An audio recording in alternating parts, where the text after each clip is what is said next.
Happy Easter. I trust you all had a powerful Holy Week and a glorious Easter Sunday.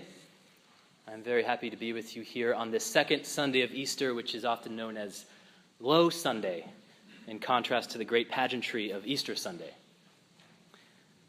And although the name Low Sunday also seems to suggest lower attendance and a kind of post-Easter fatigue, I personally appreciate the relative calmness after the pageantry, the calmness that offers us the opportunity to reflect perhaps more deeply and acutely on the mystery of the resurrection.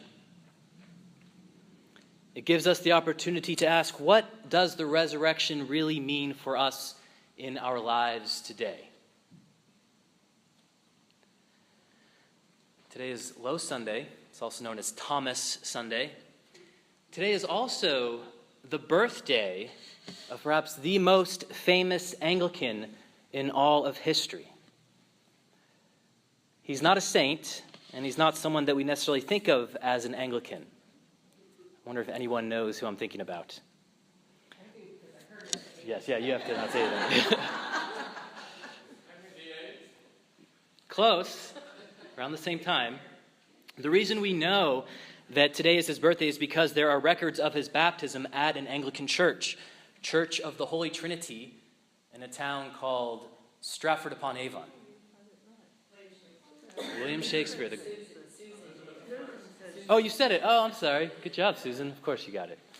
The Bard, the greatest writer of all time. It's his birthday today. And because today is his birthday, I feel invited to engage this mystery of the resurrection with Shakespeare's greatest play, Hamlet, which offers an enlightening contrast to the gospel reading this morning. Just as an aside, Hamlet was recently portrayed by the beloved Benedict Cumberbatch right before he performed as the titular hero of the movie Doctor Strange, which the Marin Episcopal Youth Group saw last November. And I also saw my first live performance of Hamlet in Berkeley last year at around this same time, which was a real thrill for me. It was wonderful. They did something called Hamlet Roulette, where everybody in the cast memorized every role. And at the beginning, somebody in the audience picks the roles out of a hat. So you have to be ready to play any role at the drop of a hat. And I loved it. It was my first time seeing it, and it was powerful because Hamlet's famous soliloquies have spoken to me ever since I was a young and sometimes moody, brooding teenager.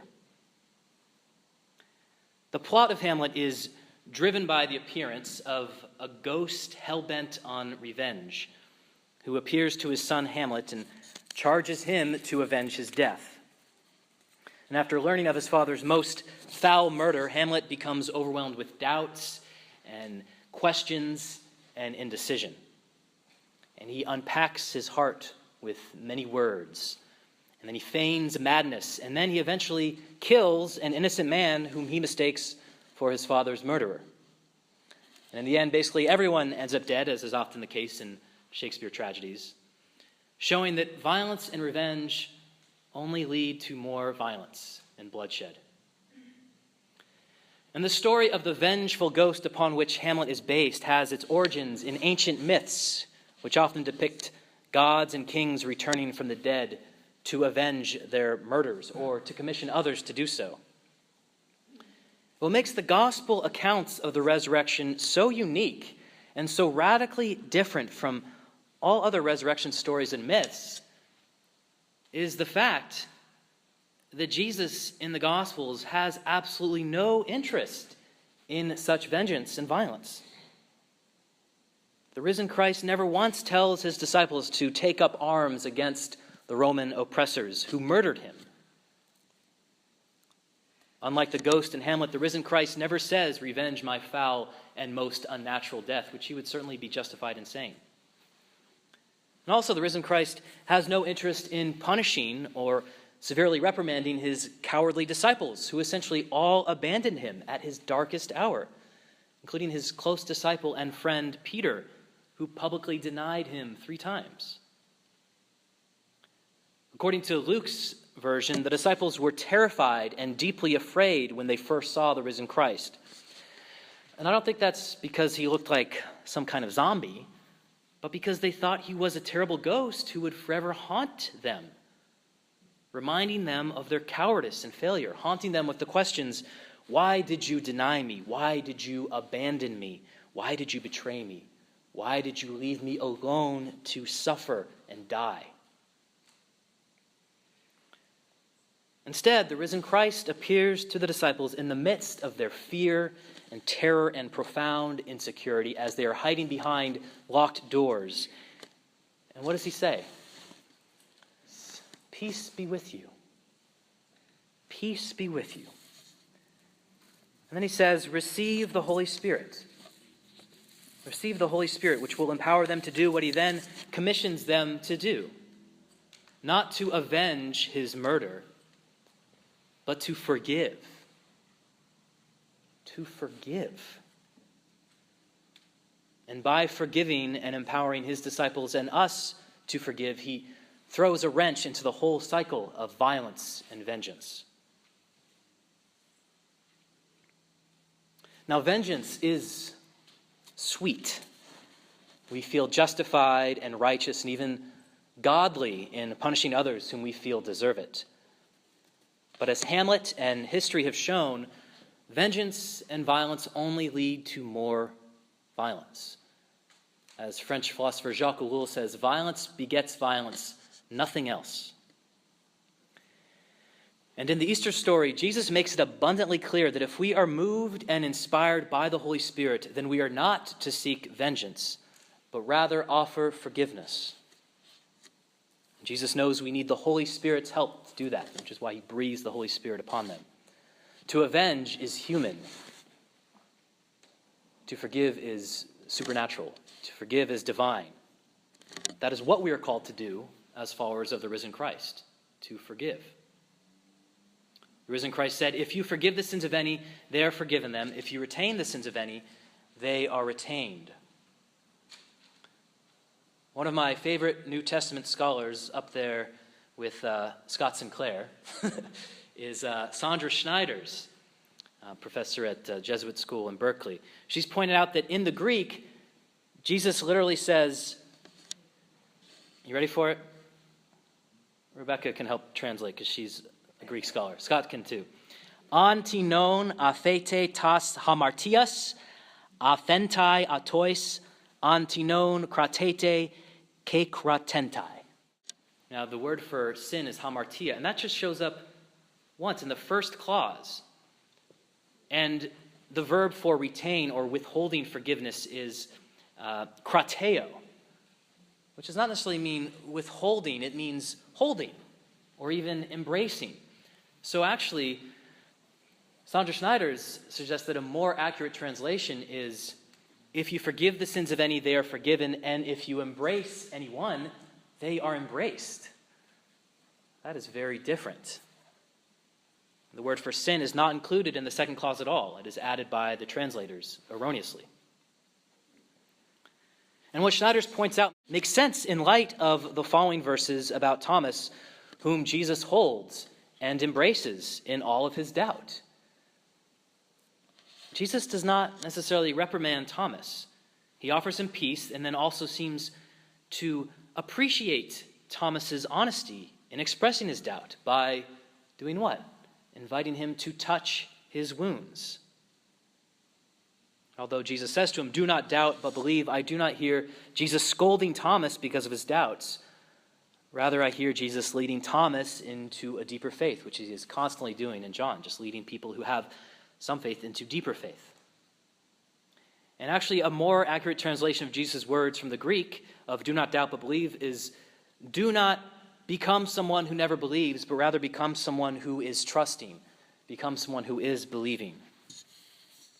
Jesus is essentially saying to Thomas what Hamlet said to his friend Horatio.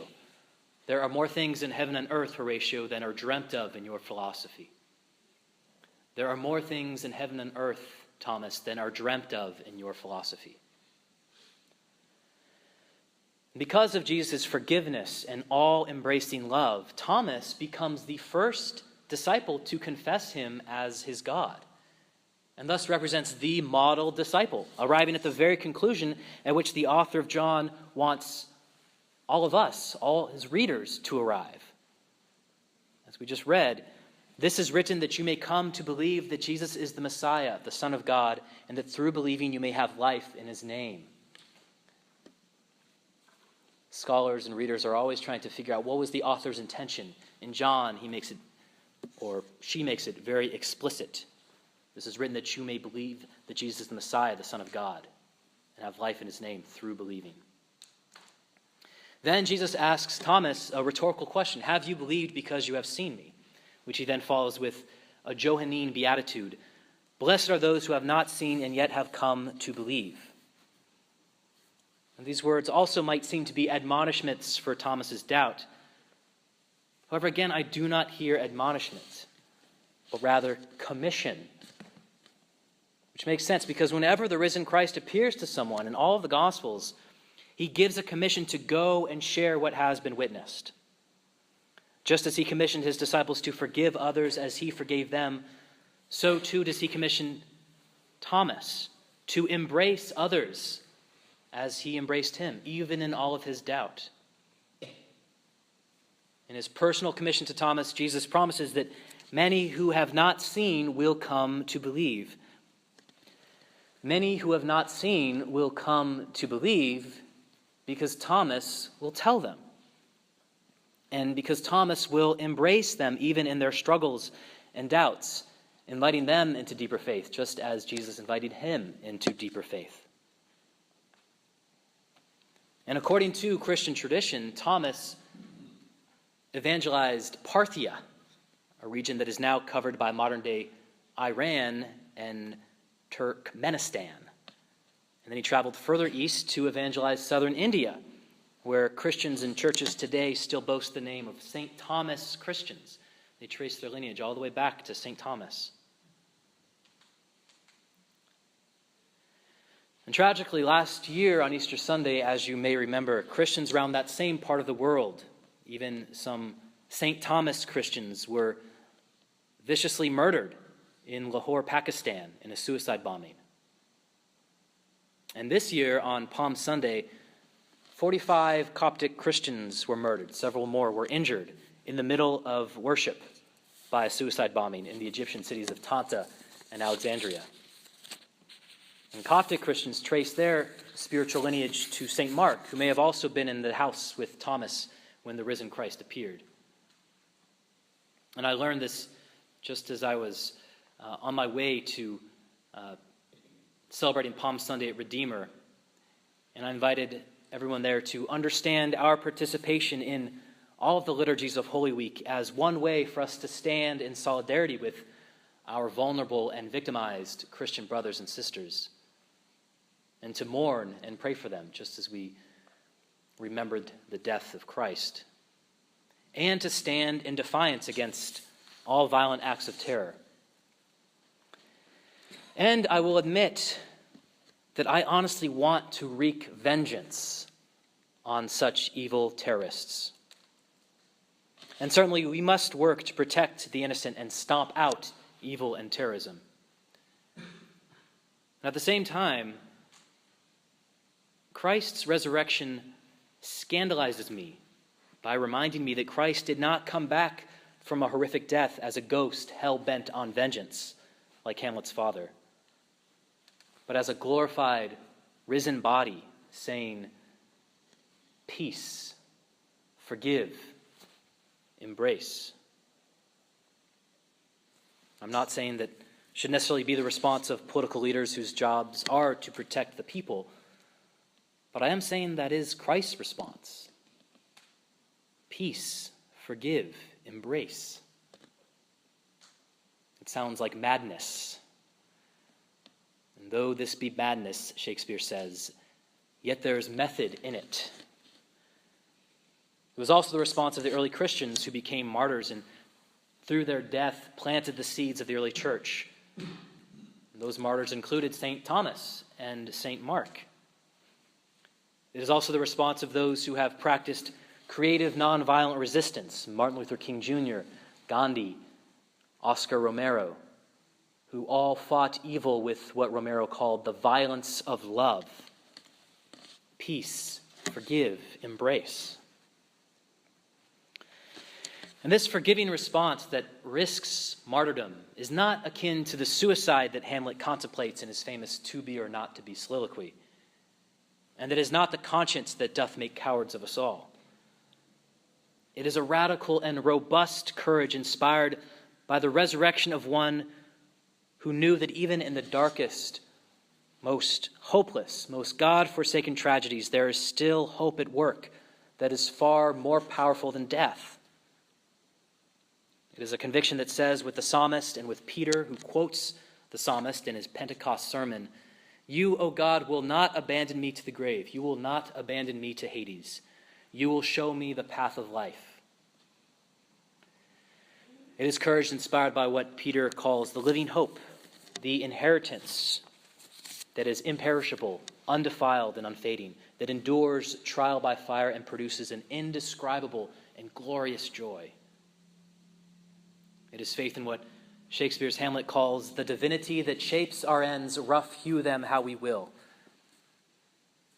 And it is a faith that is not bound by the power of death nor fear of death, but that dismantles all of death's minions, vengeance, violence, and hate, with a liberating and empowering love that says peace, forgive, embrace.